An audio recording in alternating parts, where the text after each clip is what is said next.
I'd like to speak today on Mark chapter 15, verse 22 to 34.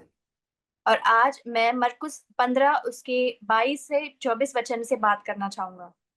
And as you're maybe finding it or looking at it in your Bible, और जैसे आप Bible में उसको देखते हैं, I want to give glory and praise to our Lord and Redeemer, और परमेश्वर जो हमारा उद्धार करता है उसको मैं महिमा देना चाहता हूँ, our reigning and soon returning King.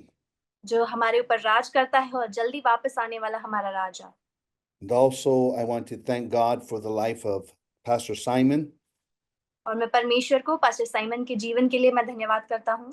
There's no doubt that your worship, your walk, and witness और इसमें कोई शक नहीं है कि वो जिस तरीके से आराधना करते हैं और जिस तरीके से वो परमेश्वर की गवाही है, have left its mark here at this Global Leaders Conference and every leader that you have influenced.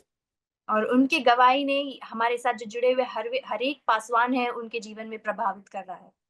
And of course, we can't leave out the fragrance of his life, Anjana. और उनके जीवन से जो खुशबू आ रहा है उसको हम देख सकते हैं। No one can get to where we get to by ourselves. There is, thank God, our spouse. और कोई भी जो जहाँ पर हम हैं वो हमारी पत्नी या पति के बिना हम आ नहीं सकते हैं, उनके लिए हम परमेश्वर को धन्यवाद देते हैं। Mark chapter 15, verse 22 through 34, I thought it would be appropriate for the Easter season that we're coming to, day of the crucifixion and resurrection of Jesus Christ. और जिसे पुनरुत्थान का मौसम है, जहाँ यीशु अपनी मृत्यु से जी उठा है, आज इस मौसम में ये वचन हमारे लिए हम परमेश्वर हमसे बात करेगा। And because of the translator that we have, and maybe the time that we have, and the scripture that we're reading, और जो अनुवाद है और जो समय जिस तरीके से हमारे पास है और जो वचन हम पढ़ते हैं, this story talks about the crucifixion of Jesus Christ. ये कहानी यीशु के मृत्यु के बारे में, क्रूस में जो मरण है उसके बारे में बात करता है। And when we read this story, we can miss certain things that are very key to what God is doing today. और जब हम इसको पढ़ते हैं, हम कई बातों से चूक जाते हैं जो परमेश्वर हमारे बीच में कर रहा है। Because in this passage, I don't know if you've stopped to listen or to read and to notice that there are 3 key hours that are in this crucifixion. क्योंकि कई बार हम जब इस वचन को पढ़ते हैं, 3 मुख्य जो समय है उसको हम पढ़ने में चूक जाते हैं। In verse 25, it was the 3rd hour, the Bible says, और 25 इस वचन में लिखा हुआ है कि एक पहर में, when they crucified him. जब उसे क्रूस पर चढ़ाया। In verse 33, it was the 6th hour, और 33 वचन में लिखा है छठवीं पहर, and it became dark all over the earth.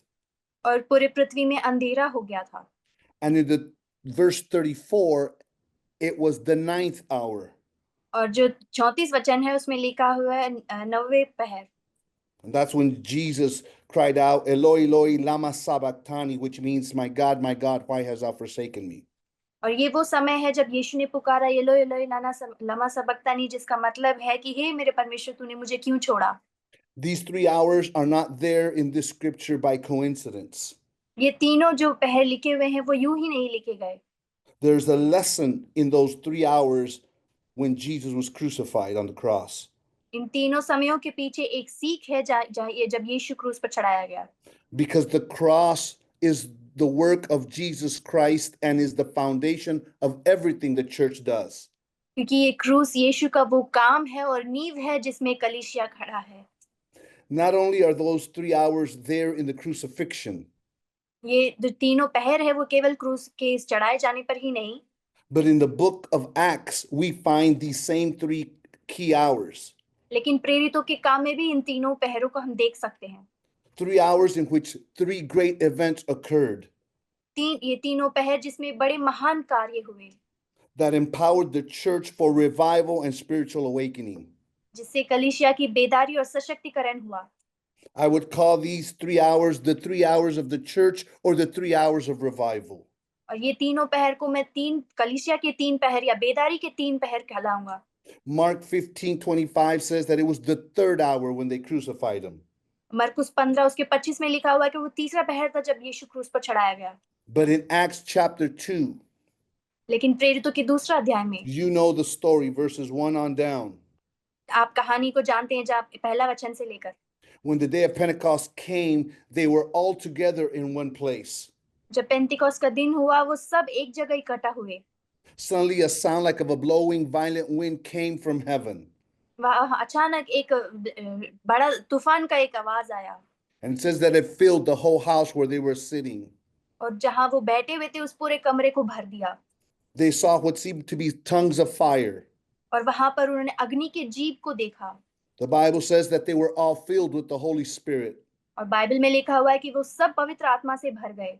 And they began to speak in other tongues as the Spirit enabled them. और जैसे पवित्र आत्मा ने उन्हें सशक्त किया, वो अन्य अन्य भाषाओं में बोलने लगे। You know the story. Many people thought that they were drunk. और आप कहानी को जानते हैं, कई लोग सोचने लगे कि उन्होंने पी रखा है। But Peter responds to that in verse 15. लेकिन पतरस 15 वचन में लोगों का प्रत्युत्तर देता है। Listen closely. ये अब ध्यान से सुनो। For these are not drunk as you suppose, कि जैसे आप सोचते हैं वैसे इन्होंने पी नहीं रखा, since it is only the third hour of the day. क्योंकि ये सिर्फ दिन का तीसरा पहर है। The third hour is nothing more than the hour of the anointing and the outpouring of the Holy Spirit. ये तीसरा पहर पवित्र आत्मा का अभिषेक और And उसका also उंडेलापन the evidence of speaking in tongues. और अन्य भाषा का बोलने का समय है।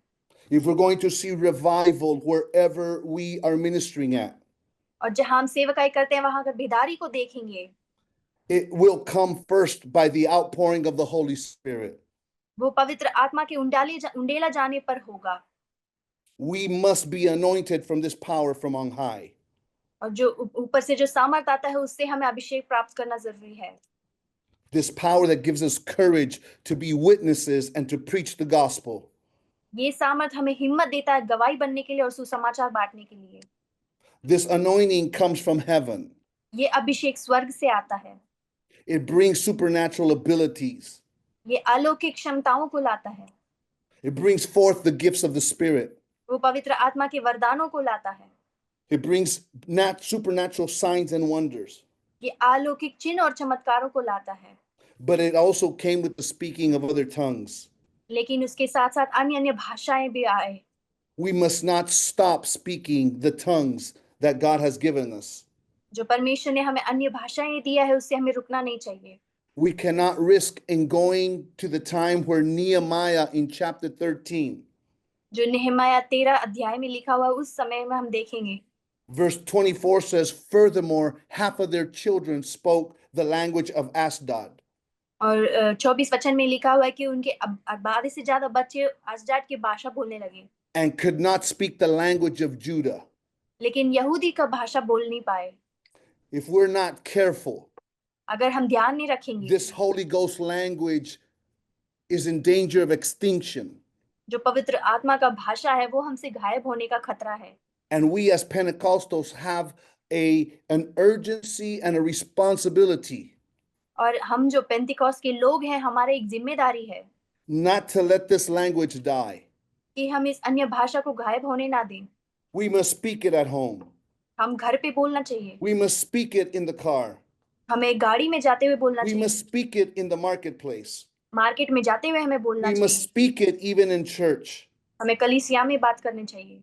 Because there is a great threat to this next generation क्योंकि जो अगला पीढ़ी है, उसमें एक बड़ा खतरा है, that cannot speak the language of the Spirit, जो शायद ये अन्य भाषा को बोल नहीं पाएंगे। the language that has made us powerful, जो भाषा हमें सामर्थ देता है, the language that has made us who we are, Pentecostals. जो भाषा हमें जो पेंटिकॉस है हमें बनाया। We need to speak this language of our faith. जो हमारा विश्वास का भाषा, इसे हमें बोलना We need चाहिए। to speak this language of our church. हमारे कलीसिया का भाषा है, हमें बोलना चाहिए। We need to speak this language that has made us different from everyone else. जो दूसरों से भिन्न करता है, हम इस भाषा को बोलते हैं। Paul's questions to the disciples in Ephesus. जो पाउलुस है, एफेसस के चेले से सवाल पूछता है। In Acts chapter 19, प्रेरितों 19 अध्याय में, did you receive the Holy Spirit? when क्या you तुमने believe? पवित्र क्या तुमने पवित्र आत्मा को प्राप्त किया जिससे तुम विश्वास करते हो? And they answered, no, because we haven't even heard there is a Holy Spirit. और उन्होंने उत्तर दिया कि नहीं, उन्होंने इस पवित्र आत्मा के बारे में सुना भी नहीं। This is something that we must encourage not only ourselves but the next generation to be filled with the Spirit. हमें जो अगला पीढ़ी है उनको प्रोत्साहन देना है कि पवित्र आत्मा से भरा हुआ होना चाहिए। Acts chapter 2 says that when they heard the noise, everyone came running. और प्रेरितों की दूसरा अध्याय में लिखा हुआ, जब आवाज को सुना सब दौड़कर आए। The Holy Spirit is not soft and quiet, it is a loud, trembling noise. पवित्र आत्मा धीमा और शांत नहीं, वो एक तेज आवाज के समान है।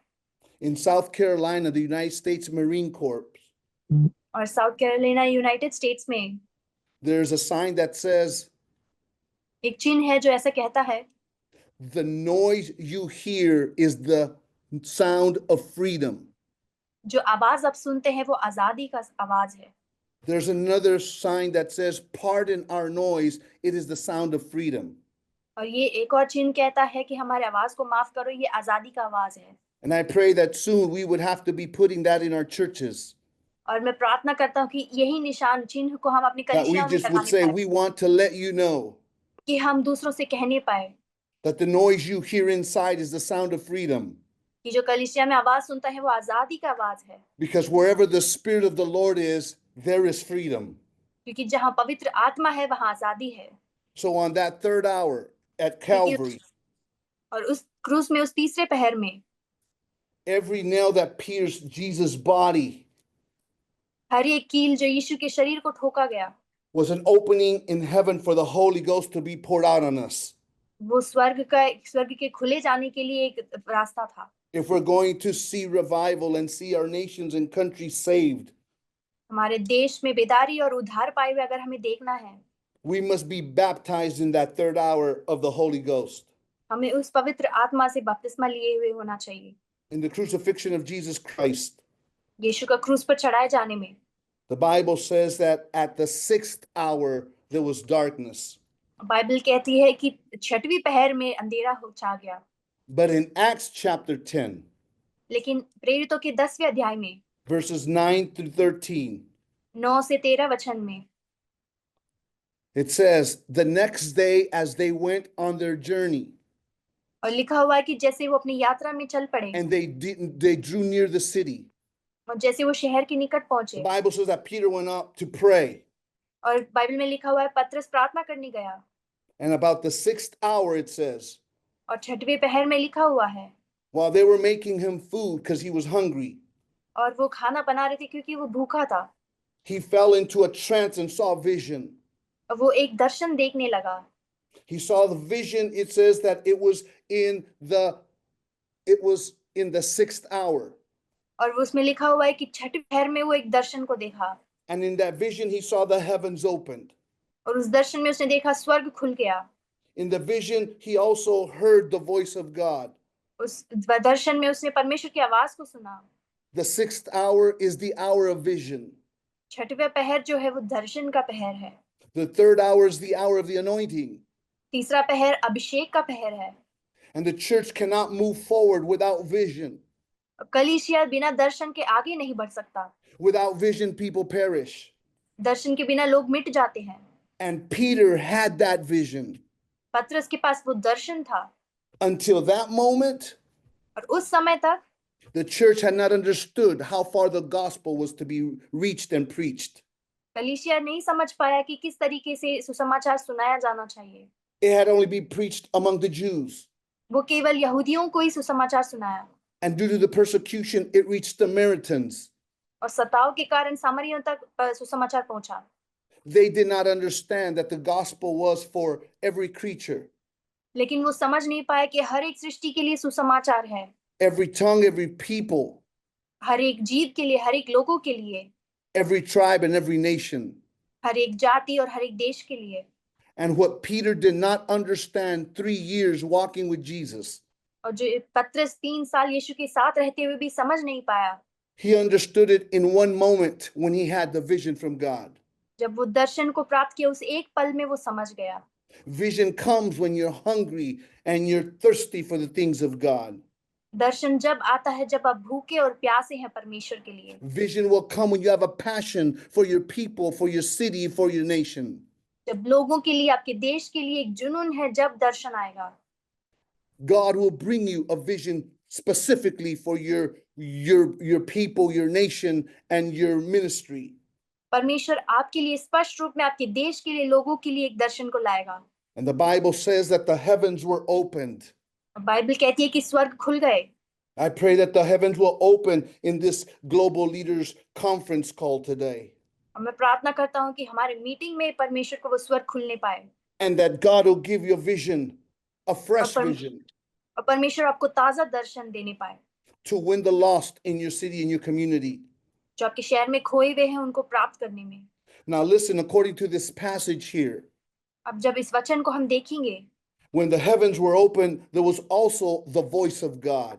जब स्वर्ग खुल गया, परमेश्वर की आवाज आई And Peter heard that voice. और पतरस ने उस आवाज को सुना। And what's interesting is that in the Gospels, Matthew, Mark, Luke, and John, और रुचिपूर्वक बात है कि मत्ती, मरकुस, लूका, I have यूहन्ना found में that God the Father speaks only 3 times. मैंने देखा है कि परमेश्वर पिता केवल 3 बार बात करते हैं। Jesus speaks many times, यीशु लेकिन कई बार बात करते हैं, but God only speaks 3 times.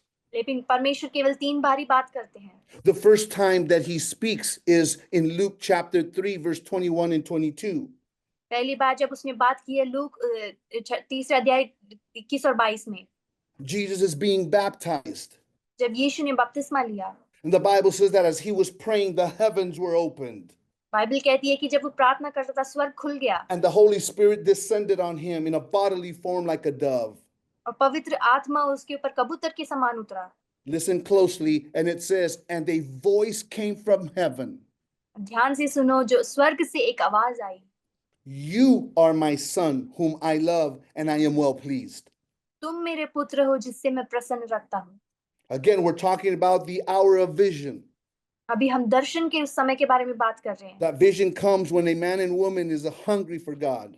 दर्शन जब आता है जब एक व्यक्ति परमेश्वर के लिए प्यासा और भूखा है। With that vision, God will open the heavens. उस दर्शन के साथ परमेश्वर स्वर्ग को खोलेगा And that God will speak. और परमेश्वर बात करेगा। The first time God speaks, पहली बार जब परमेश्वर ने बात किया you are my son, whom I love, and I am well pleased. कि तुम मेरे पुत्र हो और मैं तुमसे प्रसन्न हूँ। The first time God speaks, he speaks to you, man पहली of bar God, woman of God. पहली बार जब परमेश्वर बात करेगा, आपसे बात करेगा, परमेश्वर के दास और दासी हो।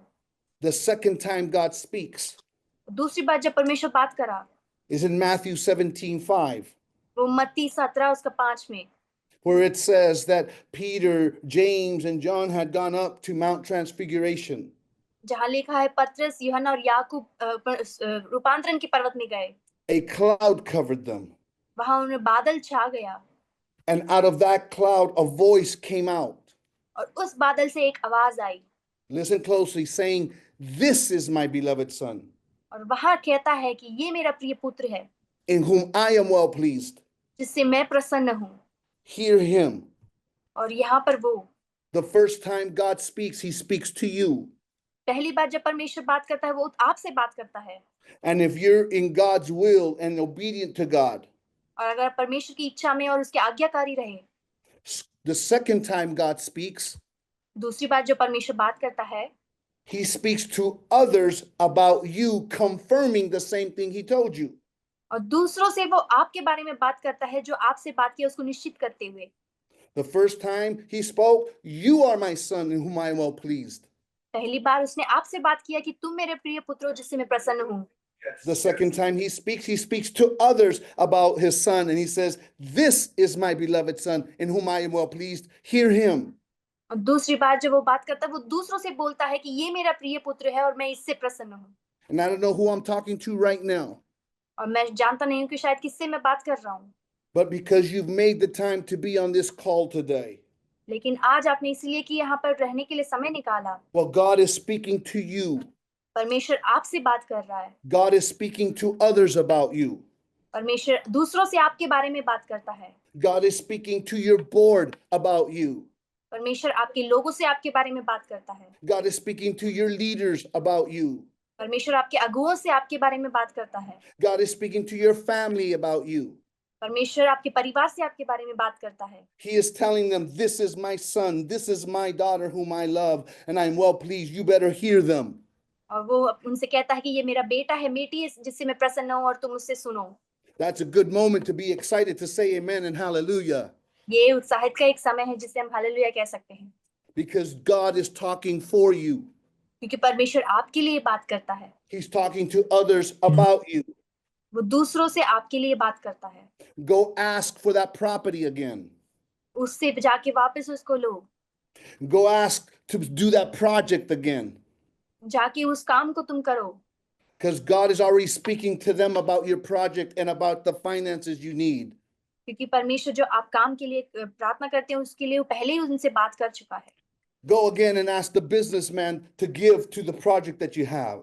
वापस जाके उस बिजनेसमैन से मांगो कि उस जो आप काम के लिए तैयारी कर रहे हैं उसके लिए दे, Because he's already speaking to them about you and telling them, I love them, I am pleased with them, you better hear them. क्योंकि परमेश्वर उनसे पहले ही कह चुका है कि तुम उसको दो, क्योंकि मैं उनसे प्यार करता हूँ, उनके साथ हूँ। That's a good time to jump and say hallelujah. ये समय होगा कि हम परमेश्वर के लिए हालेलुया बोलें। The third time God speaks is found in John 12:27-31. तीसरी बात जब परमेश्वर बात करता है वो यूहन्ना 17 अध्याय में। The Bible says that Jesus is saying, my soul is troubled. What will I say? और जब यहाँ पर कहता है कि यीशु की मेरा दिल दुखी है, And he says, Father, save me from this hour. और वो कहता है पिता मुझे इस समय से बचाओ, But for this purpose, लेकिन इस योजना के लिए I have come. मैं आया हूँ। And the Bible says that a voice came from heaven saying, I have both glorified it and will glorify it again. और वह स्वर्ग से उस समय आवाज आती है कि मैंने उसको महिमा दिया और मैं वापस महिमा करूंगा। But the people that were there didn't understand that. लेकिन जो लोग उसके साथ थे वो समझ नहीं पाए। The Bible says some people thought it was thunder. कुछ लोग सोचने लगे कि ये गर्जन का आवाज है। This voice was not for Jesus. ये यीशु के लिए नहीं था। This voice was not for the people around them or for the disciples. ये आवाज जो लोग उसके आसपास थे या उसके चेले थे उनके लिए Because नहीं they था, couldn't understand it. क्योंकि वो लोग समझ नहीं पाए। Then who was this voice for? लेकिन ये आवाज किसके लिए है फिर? Jesus gives us the interpretation of that thunder और यीशु यहाँ पर उस बिजली के लिए मतलब देता है। in verse 31 of John 31 वचन, 12. यूहन्ना 12 उसकी 31 वचन में। He says, now is the judgment of this world.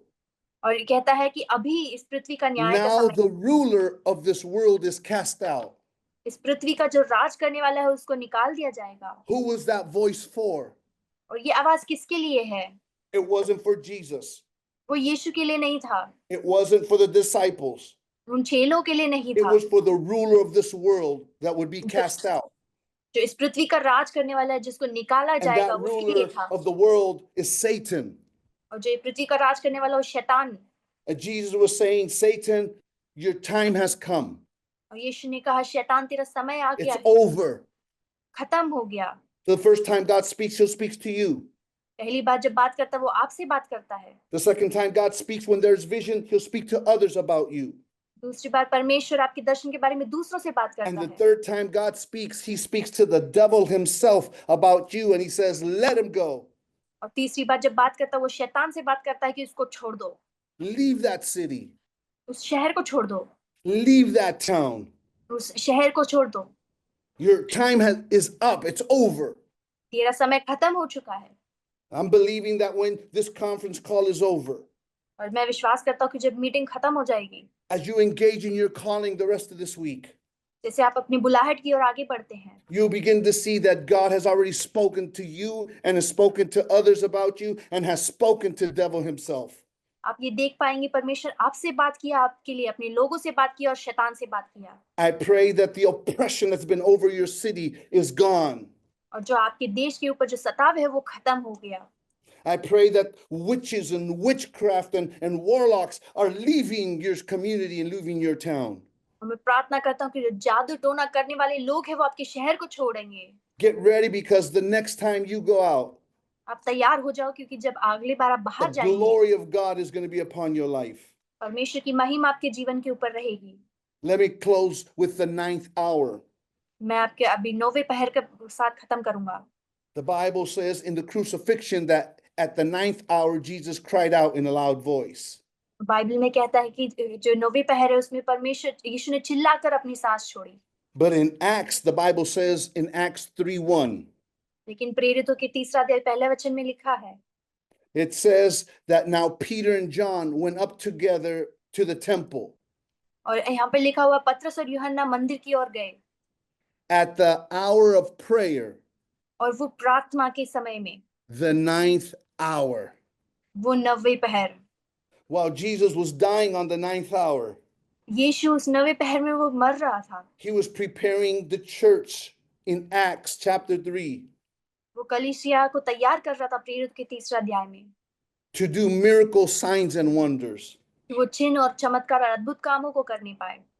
The Bible says that Peter and John went to the temple Bible कहती है कि पतरस और यूहन्ना मंदिर गए and they saw a man that was paralyzed that they would bring every day to the temple. और वहां पर उसने एक लकवे व्यक्ति को देखा जो हर दिन मंदिर में आया। And when they get and they see him, और जब उन्होंने उनको देखा, he's asking for money.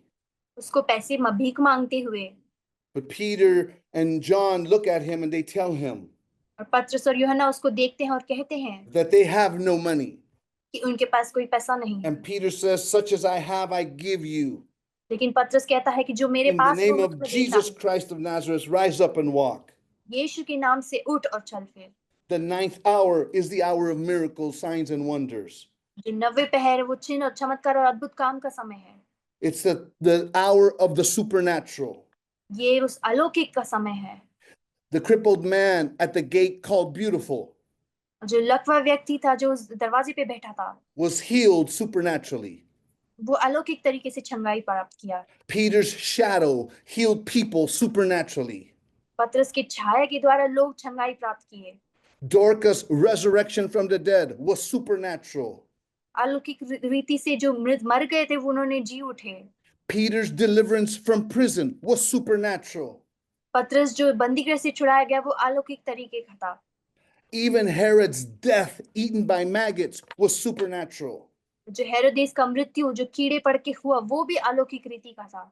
Elymas, who was always bothering and trying to stop the gospel with Paul turned to him and said, "You will be blind," and he became blind instantly. That was supernatural.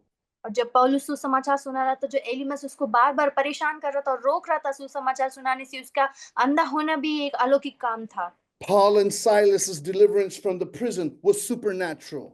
पौलुस और सीलास का बंदीगृह से छुड़ाया जाना भी अलौकिक काम था। The Bible says that God did extraordinary miracles through Paul.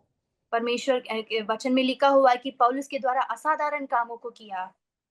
That even handkerchiefs and aprons that had touched him were taken back to the sick and they were healed.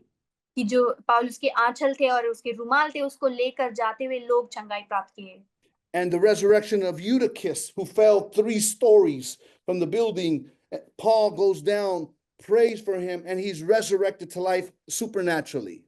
और यूटिकस जो ऊपर बैठा हुआ सोते समय नीचे गिर गया था और पौलुस उसके लिए प्रार्थना करते समय जब वो जी उठा, वो भी अलौकिक काम था। So I come to encourage you today इसलिए मैं आज आपको प्रोत्साहन देता हूँ that we're living these 3 hours. कि आज हम इन तीनों समयों में रह रहे हैं। The Holy Spirit has not stopped being poured out on people. पवित्र आत्मा का उंडेला जाना अभी रुका नहीं है। This is not by might nor by power, but by my spirit, says the Lord. ये ना बल से ना तो सामर्थ से, लेकिन मेरे सामर्थ के आत्मा के द्वारा होगा। And there's a fresh vision that God is about to pour over your life and you're about to see for your community.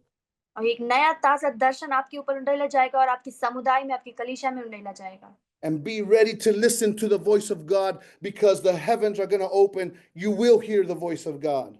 परमेश्वर की इस आवाज के लिए सुनने के लिए तैयार हो जाओ, क्योंकि आप अद्भुत कामों को देखेंगे। Not only will you hear the voice of God, but the people working around you will also hear the voice of God. ना केवल आप परमेश्वर की आवाज सुनेंगे, आपके आसपास के लोग भी परमेश्वर की आवाज को सुनेंगे। The leaders that are working with you will hear the voice of God. जो अगुवे आपके साथ काम करते हैं वो परमेश्वर की आवाज को सुनेंगे। Even those that don't want to work with you will hear the voice of God in the next few days. जो आपके साथ काम नहीं करना चाहते हैं, वो भी परमेश्वर की आवाज को सुनेंगे अगले दिनों में। They will hear the voice of God saying, वो आप परमेश्वर की आवाज को बोलते हुए सुनेंगे, "This is my child, this is my daughter in whom I love." ये मेरा बेटा है, ये मेरी बेटी है जिससे मैं प्रसन्न रखता हूँ। Hear them. उसकी सुनो। You ought to thank God for that right now. मैं परमेश्वर का धन्यवाद करता हूँ। And right now, I want you to know that there's a fresh anointing for miracles, signs, and wonders. और आप अभी जानने पाए कि एक नया ताजा अभिषेक है चिन्ह और चमत्कार करने के लिए। God is still in the supernatural business. परमेश्वर अभी भी उस अलौकिक कामों को कर रहा है।